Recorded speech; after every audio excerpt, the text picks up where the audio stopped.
Thank you. So Rex, thank you again so much for talking to me about your new play. Do you know, so I'm not the biggest Shakespeare kind of person. So when I heard about this person, like, this is interesting. Everything about it was very interesting. So Hamlet Voyage is about these European sailors who go to, decide to travel to Sierra Leone. Is it 1607? Yeah, something like that. Yeah. To perform Hamlet. And I just wanted to find out what inspired you to write the play, and a bit more about the play as well. Yeah, well, the play, The Hamlet Voyage, is a real life occurrence of the first performance of Hamlet outside of the UK. So in 1607, the East India Company was formed, and one of the first voyages was from England to India. And along the way, they stopped off at Sierra Leone and performed Hamlet and Richard II. We know this because there are recordings of the diaries.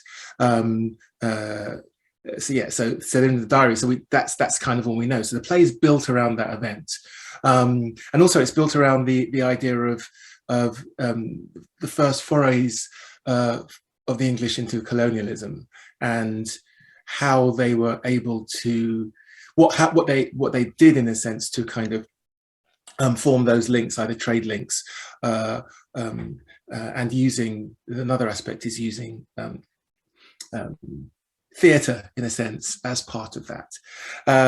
So that, in a sense, is what interested me in the play. I must say that there is some dispute whether it happened or not. And that's the thing. Some scholars on one side will say, no, it didn't happen. How could it possibly happen? They didn't have copies of the play. How did it happen? And some people say, yeah, well, if he wrote it in there, it did. So it's quite interesting in a sense. But the play doesn't necessarily deal with it deals with the way I frame the play. It will satisfy, in a sense, the scholars and the historians. So that's specifically what the play was about. The play was commissioned. I was commissioned to do it, so I never knew any of this. And unlike yourself, I thought I knew everything about Shakespeare. Having been an actor at the Royal Shakespeare Company, having written loads of plays specifically about this time, I'd never heard of this. So Ben Prusinier, who is the artistic director of Reverse Theatre Company, he kind of approached me and said, I've got this idea of a play. And then he got a whole team of researchers as well to kind of help me sort the facts from the fiction. And then through that, I kind of created the drama. So it wasn't my idea specifically, so it was Ben's idea. Interesting, because when I was doing a bit of research on the whole story, something I've never heard, I never realized that,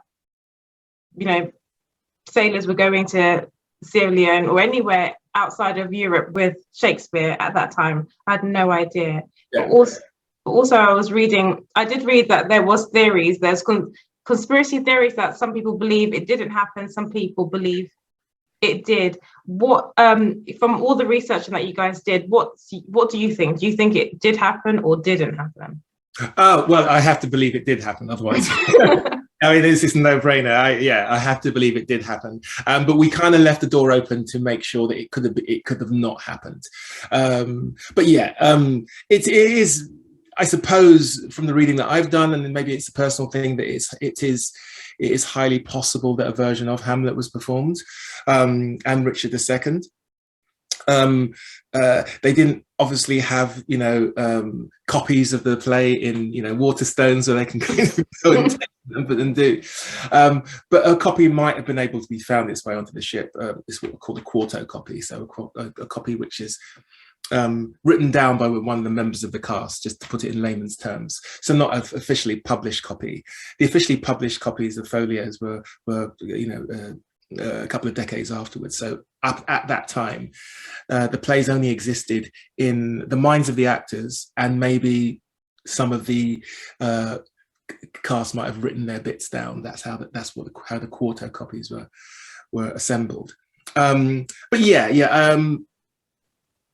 but actually, more importantly, in a sense, more important than whether it happened at all, is the beginnings of the colonial thinking, the beginnings of England, in a sense, trying to kind of get in its grip, not only through Europe, but through the rest of the world through trade.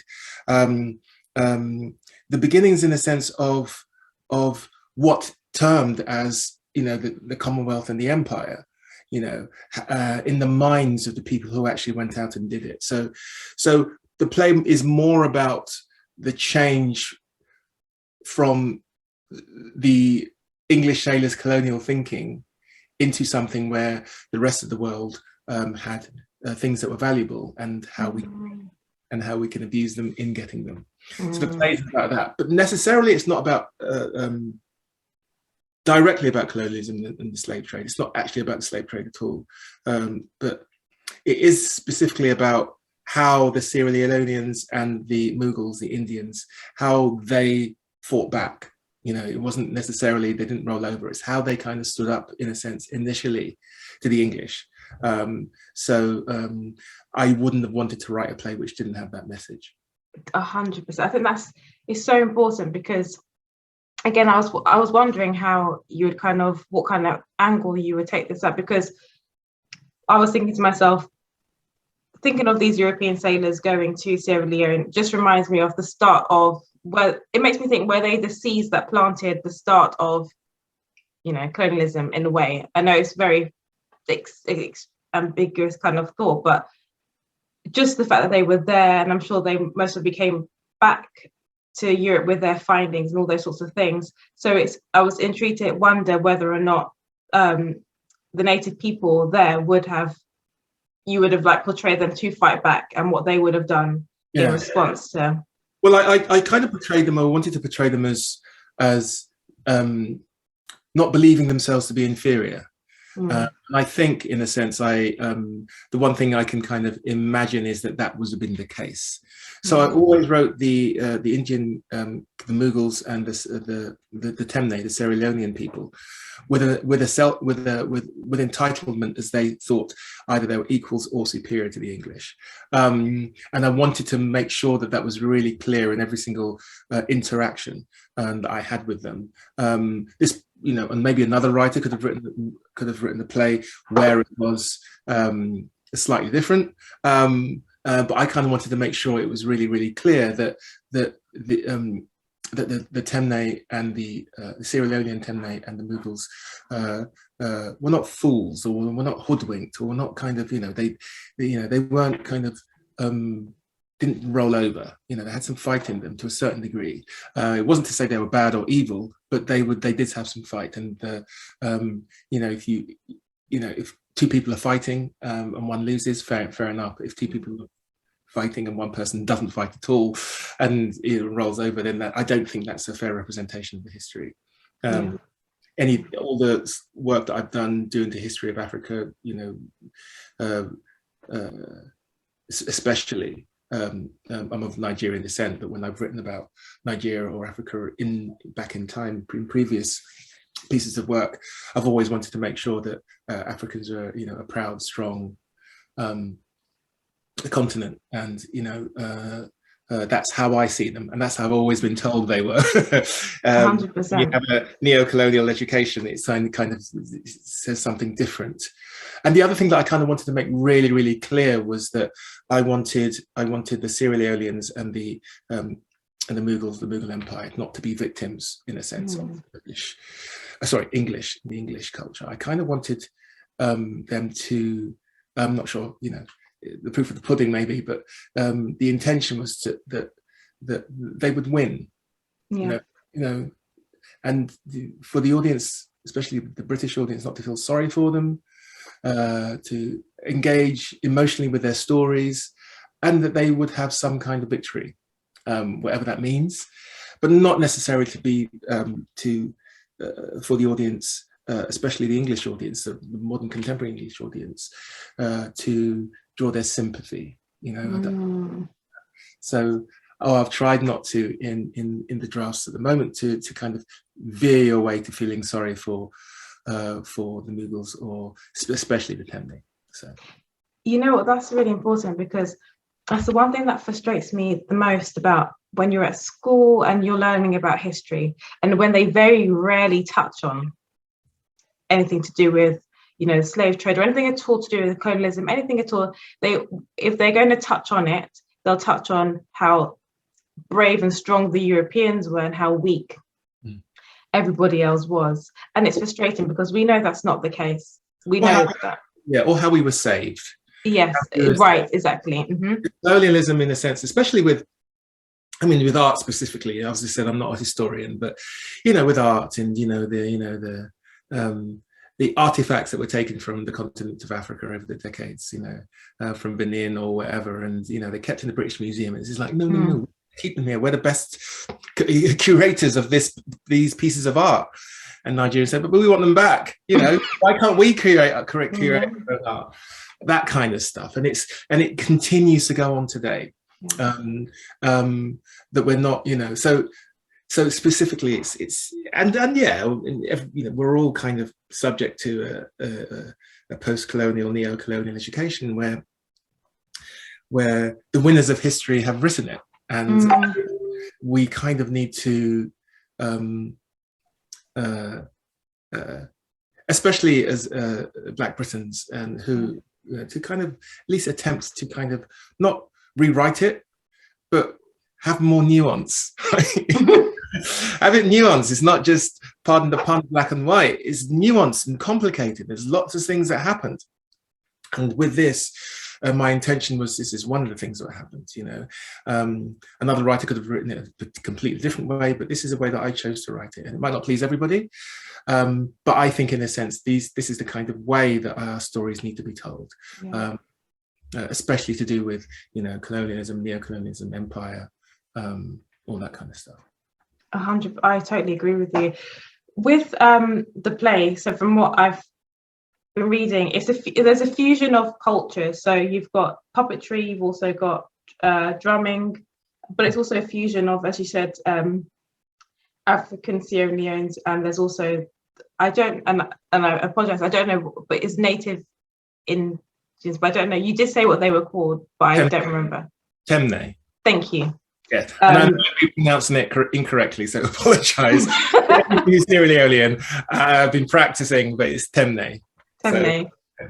And you know, it's nice because you don't always watch plays where we look at, like, if there's any kind of play that has, like, you know, history when it comes, especially when it comes to Black history, you don't always see like natives or anything like that at all. And I guess my question is for you is, what do you hope that the audience, because with most theatre plays, depending on, especially where it's been performed as well, majority of the audience do tend to be white audience members. So my question is, what do you hope that the audiences will take from the play?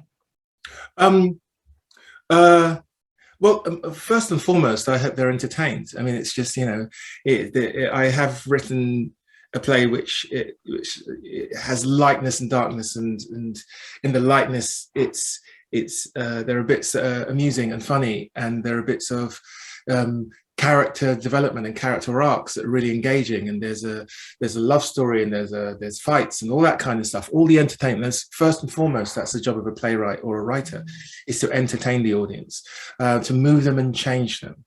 But the other thing is for them to think about the deeper issues, the theme, the sense that I'm trying to write about. And the idea is for all audiences to then look at themselves.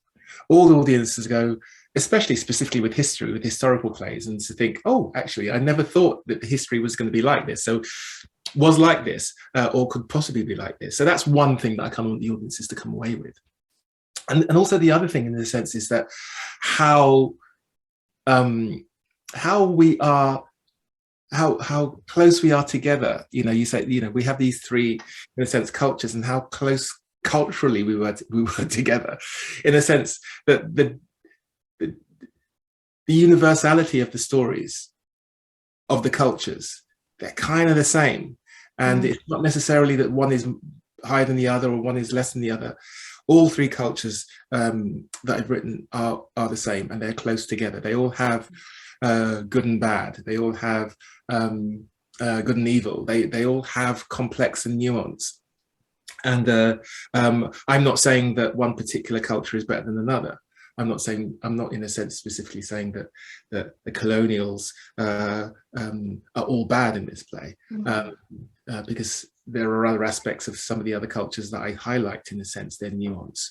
But you know, so that's if the audience walk away with an idea of how similar we are rather than how different we are, then that's part of my job done. That makes complete sense. I'm very, you know, for me, I'm very excited. I do hope to watch the play because I'm just very excited to see how it all kind of, just how cultures, just everything kind of pan out. But also, I love to watch people's reactions to plays. I'm a people person, so like I love to watch people react to things. So that's something I'm also looking forward to seeing as well. Just a bit about you, because I know obviously you wrote this play, but you also do radio. You've also written radio plays as well. And my question for you is, what medium of writing do you love to do the most, and also what medium do you think engages audience or makes a bigger impact on audiences? Well, I've been fortunate enough to write for many mediums. I started off in the theatre, in radio early on in my writing career, and film and television more recently, and podcasts. I'm doing podcasts more recently. The thing that I've learned over the number of years in writing is that I just want to tell stories. I want to communicate stories through my way, and it's trying to kind of get a handle on. It doesn't really matter what medium I say, you know, I tell those stories in. Yeah. I've been fortunate enough to do many radio plays, and just recently finished a radio play called Faith, Hope and Glory, Series 4, which me and Carol Russell and Roy Williams are writing, which is it starts off with it started off pre-Windrush with three West Indian couples, and it goes all the way to, hopefully, to the 2000s, you know, really 5-year leaps. So we're writing specifically about the lives of 3 West Indian characters and their children and their grandchildren.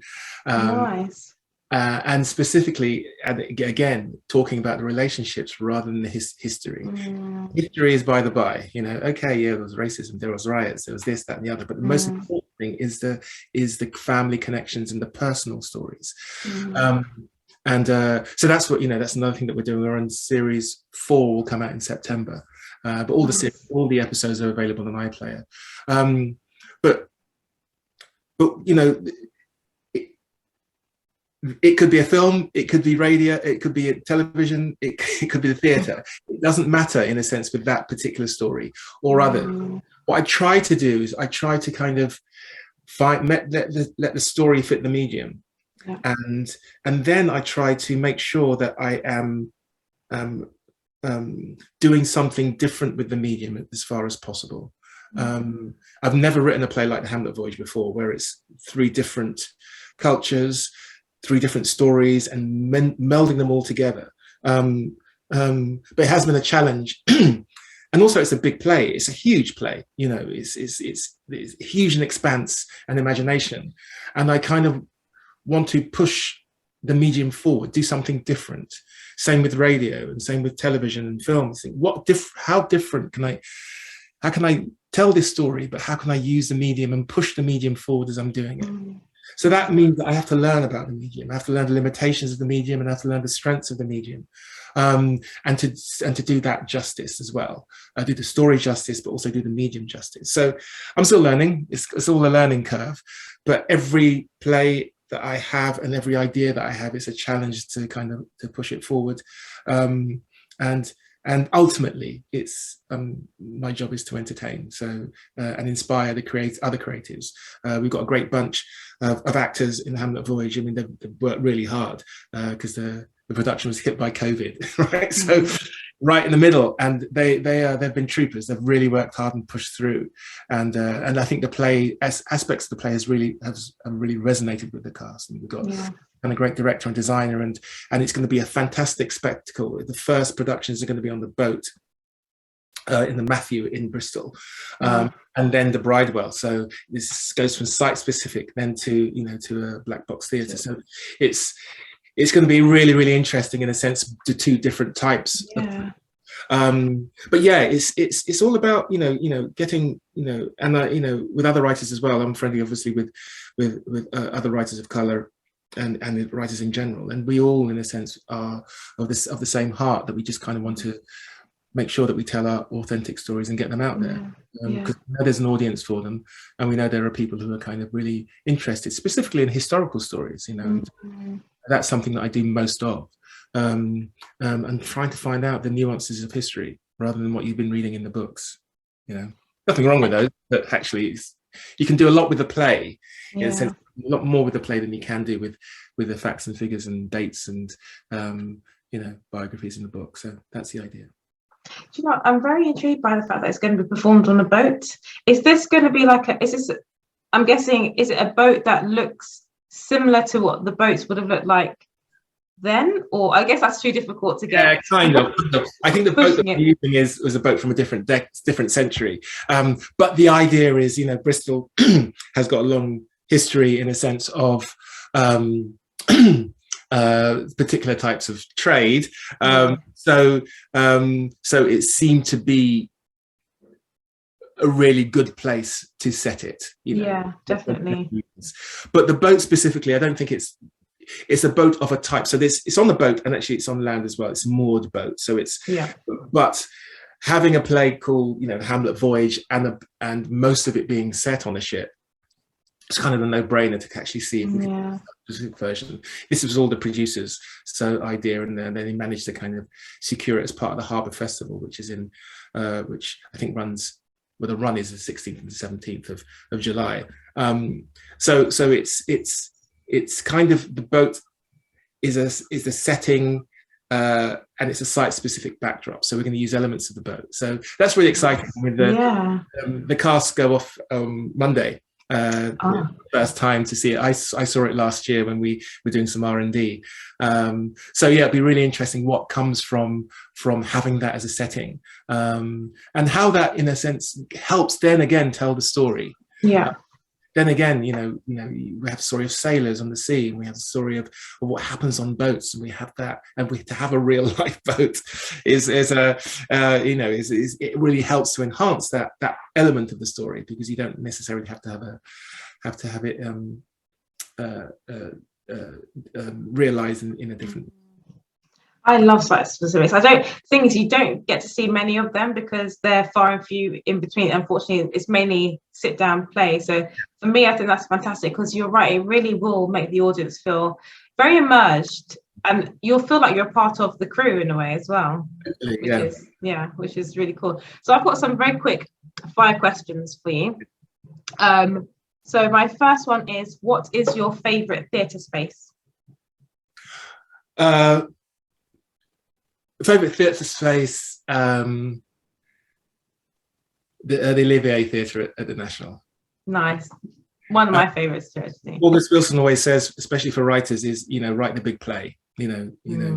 Usually writers of colour or writers that's just starting off will just go, okay, yeah, small black box theatre above a pub. That's what I'm writing for. Two people in the room, and who's says that don't be afraid to write the big play in the big space, and with the big spaces you can have intimacy and spectacle at the same time, and sometimes you kind of need to hopefully use elements of your imagination to kind of go, how big can I tell this story, or then how small can I tell it, aspects of it. So I used to be an actor, and I performed in that space many times, and every time I was on that stage I just thought, this is my favorite space. Nice. One, it's just so it's just so expansive. It's so intimate as well. So it is a really good space. So I guess this could be from either an actor or from a writer, but of all plays, whether you've written it or performed it or watched it, what has been your most inspirational or favorite play? Crucible. Interesting. Okay. Why? Didn't even wait for you to finish that sentence. You had it already. You know it. Yeah, that is it. The Crucible, I think, is one of the most perfect. I mean, it's it's. I've seen drama school productions and I've seen productions in the West End, and it's one of those plays where you cannot get it wrong. It works. It works, and if actors love it. There's fantastic performances. There are lines that just kind of stay with you. Lines of the play that stay with you as you leave, quotable lines. It's powerful, it's allegoric, it's just, it's a masterpiece. That's what I aspire to write. I'm sure other writers as well. But yeah, the Crucible is definitely up there. A good choice. That's a good one. So this could be someone dead or alive, but your dream guest to watch your play. My dream guest, your dream audience member. Oh, my dad. Oh, okay, that's lovely. I mean, most of my plays deal with elements of fathers and sons and stuff like that, I mean, it's just you kind of want. I kind of want that. I mean, most of my writing specifically is a message, good and bad. I'm not saying. It's all lovely, it's all peaches and roses, but most of my plays are a message to my father. To your father. That's really nice. What's been your proudest career moment to date? The next one. Nice. I like that. Don't let the grass grow under my feet. No. Yes. I've got lots of projects kind of bubbling under, and I kind of tend not to too often look back. It's all about where am I going? How can I push mediums forward? How can I tell this story? This story desperately needs telling. How can I do that? I very rarely look back. So it's all about looking forward. There'll probably be a time when I look back in my rocking chair, with a coterie of awards at my lap. But at the moment, no. At the moment, I just it's the next one. It's onwards and upwards. Is there a story that you would like? Because I know in history, is there any historic story that you would love to tell, or even like a theme that you would love to, without, I don't need to give away like all your secrets, but wait and see. There's a wait and see.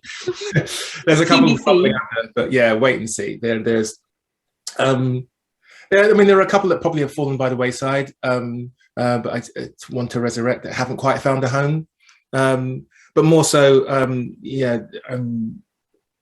kind of want to do my own projects and adapt other people's projects to the best of my ability, but they'll all in a sense have some aspect of me, my life, what I think about. I mean, it cannot, my culture, my heritage, what's going on with me now. All my plays will kind of deal with all that kind of stuff, and it's the only way that I find that I can communicate, in a sense, my heart through my work. So I mean, I do put, as other writers do, I speak to quite a lot of writers, they put everything in place, and it's not something that we understand, even unconsciously, whatever's going on in our lives, it will come out on the page, and whatever we think about it will force its way through, in a sense, in our creativity.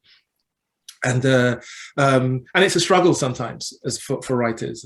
I'm claiming to speak for all writers, but they would probably concur. It's a struggle, and it's painful. But it's ultimately rewarding when the audiences respond positively or even negatively. Just respond, and that's that we strive for as artists. And my last quick fire question for you is the person who has had the greatest impact on your career.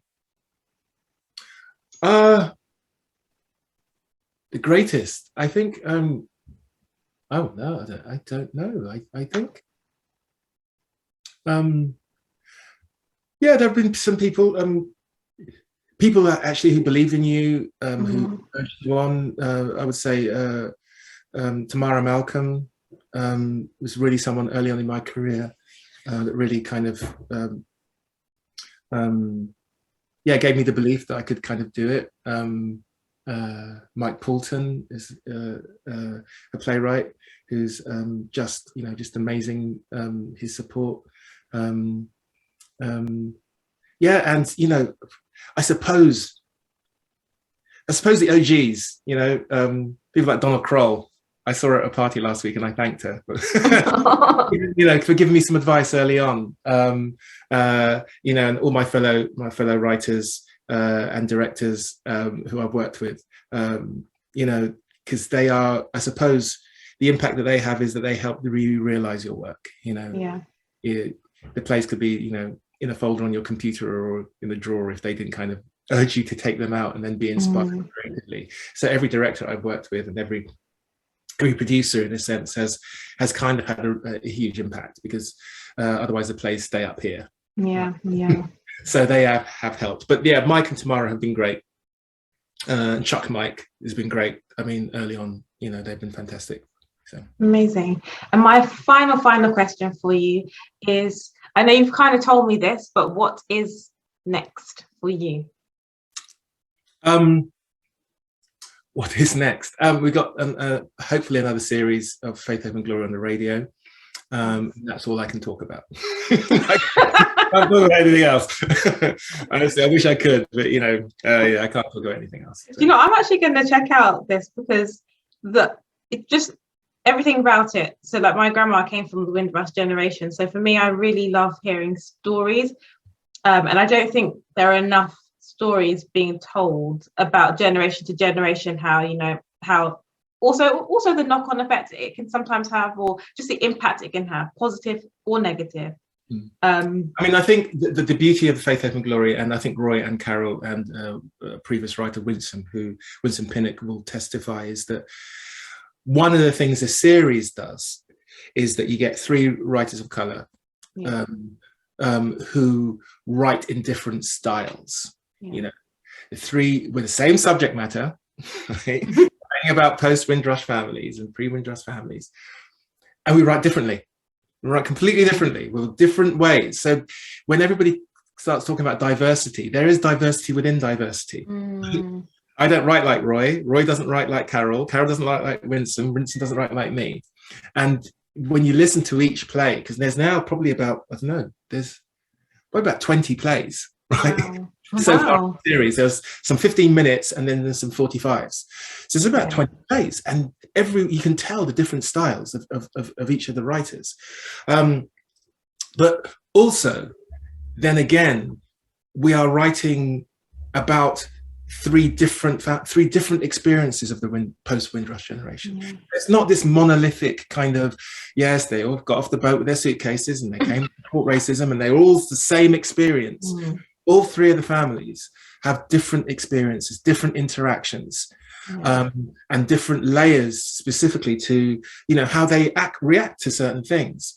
And I think that has never been told in that much detail. It's a joy to write.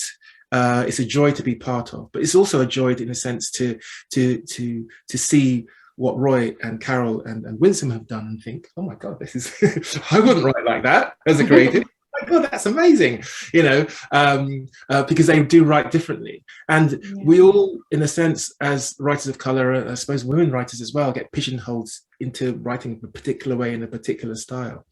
You're a Black writer, or whatever it is. And what this series does is it shows that we're writers. Not that we needn't know that in the first place, we did, but it kind of shows, in a sense, in the best way through the work, that there is a diversity within diversity, So, we don't all approach the same subject matter in the same way, in the same style. You're all unique writers at the end of the day. No, I'm definitely going to check it out, because that is right up my street. That's something I really love to listen to, and just love that whole theme is my ultimate theme. So Faith, Hope and Glory, just tap that into BBC iPlayer and then you'll get all the episodes. They're all there. They haven't dropped off. They're all there. So amazing. I think they're there. Yes, I think last time they're all there. That's going to be my when I'm on the train, that's going to be my listening time.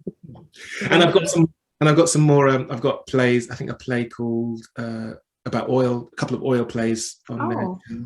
About Nigerian oil wells, and I've got a play about the Moors of England, which is set in this period as well, about the first Black people in England in 1603.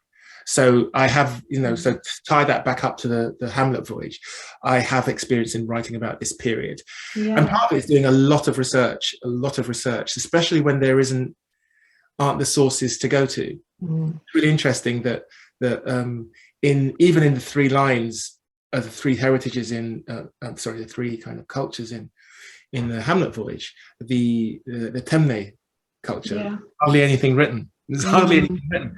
So it's quite a challenge to kind of make sure that their story was the same in a sense as the other two. And when you find that the African culture in general has an oral history rather than that kind of literary kind of recording. Sorry. I'll just wait for that to.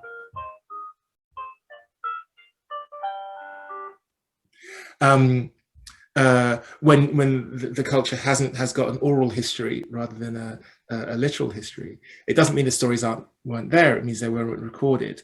Yeah, it's a challenge in a sense to make sure that. So I do a lot of research around the topic, and then think, well, how would they have behaved in this if this was the criteria? And then I may build up the character. And I think I did that in the Moors of England, and did that again in Hamlet Voyage to make sure you heft.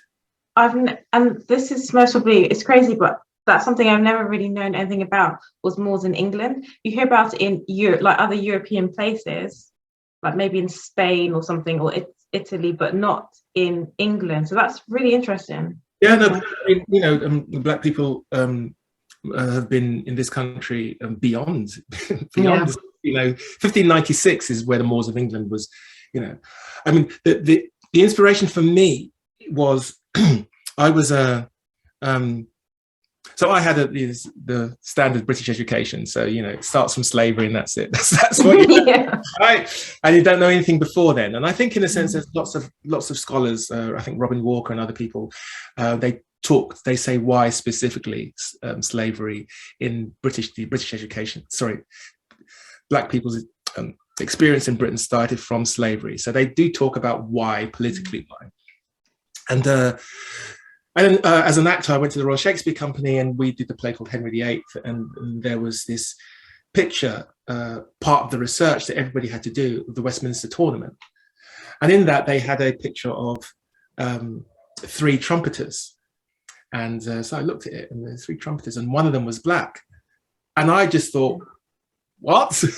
I never knew this at school. Why didn't anybody tell me? What was he doing there? And he's a trumpeter.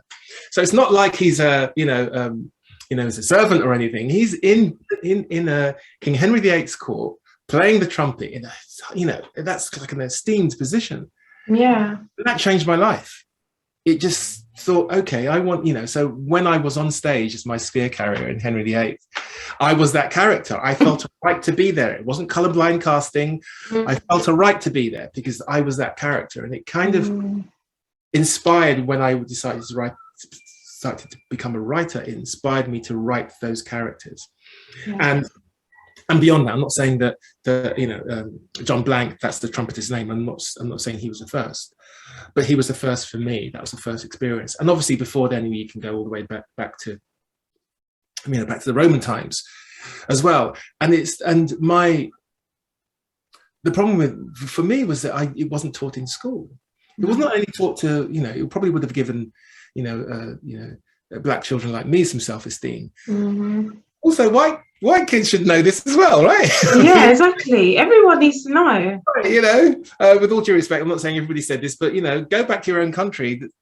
Has less of a meaning than you've been here since at least the 14th, 15th, 16th century. Yeah. It does, that's things like that. It just kind of negates that. And I wish, in a sense, you could use that in a sense as a riposte to them. Go back to your own country. Well, I've been here since the Roman times. What are you talking about?